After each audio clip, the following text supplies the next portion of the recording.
दोस्तों, आज की इस वीडियो को शुरू करने से पहले मैं आपसे एक सीधा सा सवाल पूछना चाहता हूं कि आपके साथ कभी ऐसा हुआ है कि आप सुबह उठे, बैंक का एसएमएस देखा और लिखा था अवेलेबल बैलेंस -500 रुपए या 1000 रुपए माइनस में चला गया।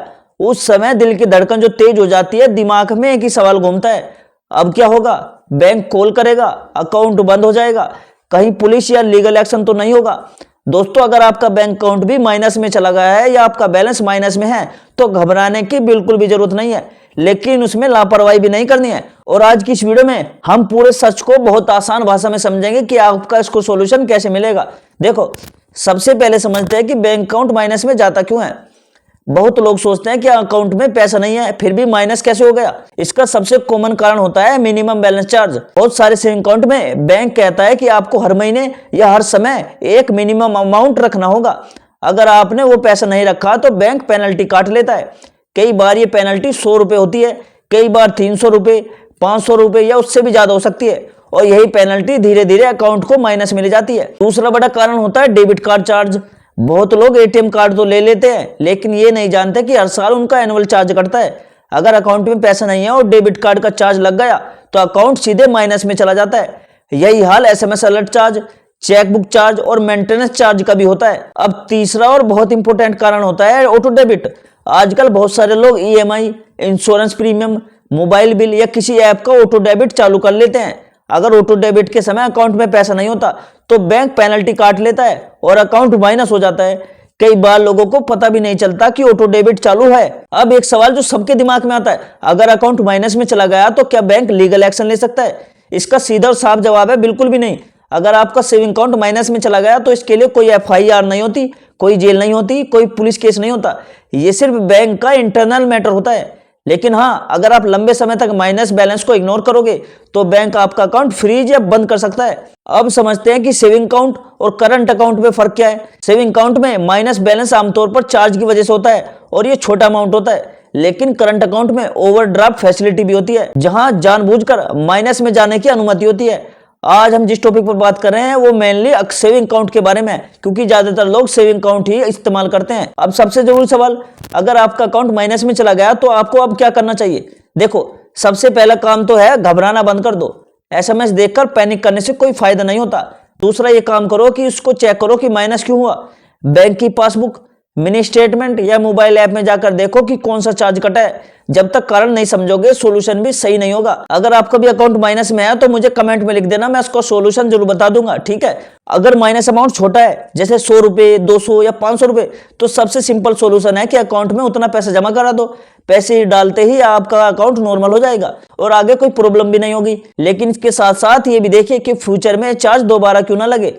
अगर मिनिमम बैलेंस की वजह से माइनस हुआ है, या तो मिनिमम बैलेंस मेंटेन करो या फिर जीरो बैलेंस अकाउंट में उसे कन्वर्ट करवा लो। अब बहुत लोग पूछते हैं क्या जीरो बैलेंस अकाउंट में भी माइनस हो सकता है? जी हाँ, बिल्कुल हो सकता है। जीरो बैलेंस अकाउंट का मतलब ये नहीं है कि कोई चार्ज नहीं लगेगा।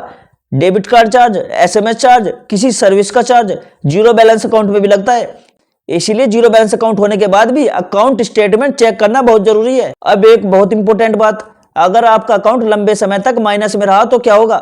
अगर आप कई महीनों तक माइनस बैलेंस को क्लियर नहीं करते तो बैंक आपके अकाउंट को इनएक्टिव या डोरमेट कर सकता है। कुछ केस में बैंक अकाउंट को क्लोज भी कर सकता है। इसका नुकसान ये होता है कि उस अकाउंट से जुड़ी सारी सुविधाएं बंद हो जाती है, जैसे एटीएम, यूपीआई, डीबीटी, सब्सिडी और गवर्नमेंट बेनिफिट्स। अब मान लीजिए आपका अकाउंट माइनस में है और उसमें गवर्नमेंट सब्सिडी आती है, जैसे एलपीजी सब्सिडी, पेंशन या स्कॉलरशिप, और जैसे ही सब्सिडी आएगी बैंक पहले माइनस बैलेंस एडजस्ट करेगा और बाकी पैसा आपको मिलेगा, यानी आपका नुकसान ही होगा। इसलिए माइनस बैलेंस को इग्नोर करना कभी भी सही ऑप्शन नहीं है। अब बात करते हैं यूपीआई की। अगर आपका बैंक अकाउंट माइनस में चला गया है तो क्या बैंक यूपीआई को ब्लॉक कर देते हैं? आप ना पैसे भेज पाएंगे ना रिसीव कर पाएंगे। कई लोग सोचते हैं कि यूपीआई ऐप खराब हो गई है, लेकिन असली रीजन अकाउंट माइनस होता है। कुछ लोग ये सोचते हैं कि अगर अकाउंट माइनस में है तो नया अकाउंट खोल लेते हैं और पुराने को भूल जाते हैं। ये बहुत बड़ी गलती है। बैंक रिकॉर्ड में आपका पुराना अकाउंट हमेशा रहेगा। अगर फ्यूचर में आप लोन, क्रेडिट कार्ड या किसी सरकारी योजना के लिए अप्लाई करेंगे तो बैंक हिस्ट्री चेक करता है। नेगेटिव बैलेंस वाला अकाउंट आपकी इमेज खराब कर सकता है। अब समझते हैं कि चार्जेस से कैसे बचा जाए। सबसे पहले अपने अकाउंट टाइप को समझिए। अगर आप रेगुलर मिनिमम बैलेंस मेंटेन नहीं कर सकते तो बैंक से जीरो बैलेंस या बेसिक सेविंग अकाउंट में कन्वर्ट करवाइए। दूसरा, डेबिट कार्ड और एसएमएस अलर्ट की जरूरत है या नहीं ये चेक करें। अगर जरूरत नहीं है तो बैंक में रिक्वेस्ट देकर बंद करवा सकते हो। तीसरा, ऑटो डेबिट इंस्ट्रक्शन को समय समय पर चेक करते रहे। अब एक रियल लाइफ एग्जांपल से समझते हैं। मान लीजिए किसी का अकाउंट बैंक ऑफ बड़ौदा में है और उसमें माइनस बैलेंस 1000 रुपए। उस व्यक्ति ने कई महीनों तक अकाउंट में सिर्फ 100-200 रुपए रखे। हर महीने बैंक ने पेनल्टी काटी और अकाउंट 1200 रुपए तक माइनस में चला गया। वो व्यक्ति डर गया कि अब क्या होगा, लेकिन जैसे ही उसने बैंक जाकर 1200 रुपए जमा किए और अकाउंट को जीरो बैलेंस में कन्वर्ट करवाया तो सारी प्रॉब्लम खत्म हो गई। अब एक और एग्जांपल समझिए। किसी स्टूडेंट का अकाउंट जीरो बैलेंस था, लेकिन डेबिट कार्ड का एनुअल चार्ज 200 रुपए कट गया और अकाउंट माइनस 200 हो गया। स्टूडेंट ने 200 रुपए जमा किए और डेबिट कार्ड बंद करवा दिया। आगे कोई चार्ज नहीं लगा। अब सबसे इंपॉर्टेंट एडवाइस, अगर आपका अकाउंट माइनस में चला गया है तो बैंक से भागे मत। बैंक आपका दुश्मन नहीं है। ब्रांच में जाकर शांति से बात करिए, स्टेटमेंट निकलवाइए और रीजन समझिए कि किस वजह से मेरा अकाउंट माइनस में गया है। कई बार बैंक गुडविल में चार्ज रिवर्स भी कर देते हैं, खासकर अगर अकाउंट नया हो या कस्टमर जेन्युइन हो। अब दोस्तों मैं वीडियो का एंड करने वाला हूं, लेकिन आपको मैं साफ साफ 3 बातें बता देना चाहता हूं। पहली, अकाउंट माइनस होना कोई क्राइम नहीं है। दूसरी बात, इसे इग्नोर करना नुकसानदायक हो सकता है।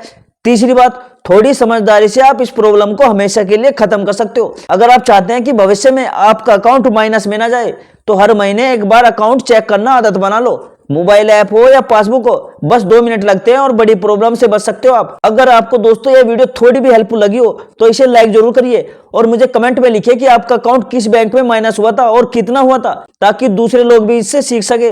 और इस वीडियो को अपने फैमिली मेंबर और दोस्तों के साथ भी शेयर जरूर कीजिए, क्योंकि ये प्रॉब्लम किसी के साथ भी हो सकती है। और दोस्तों ऐसी आसान और डर हटाने वाली बैंकिंग जानकारी के लिए चैनल को सब्सक्राइब जरूर कीजिए, क्योंकि दोस्तों इस चैनल पर ऐसी वीडियो रोज आती है। और दोस्तों मैं भी मिलता हूं आपसे कल एक नई वीडियो में, एक नई जानकारी, एक नए अपडेट के साथ। तब तक के लिए जय हिंद, जय भारत।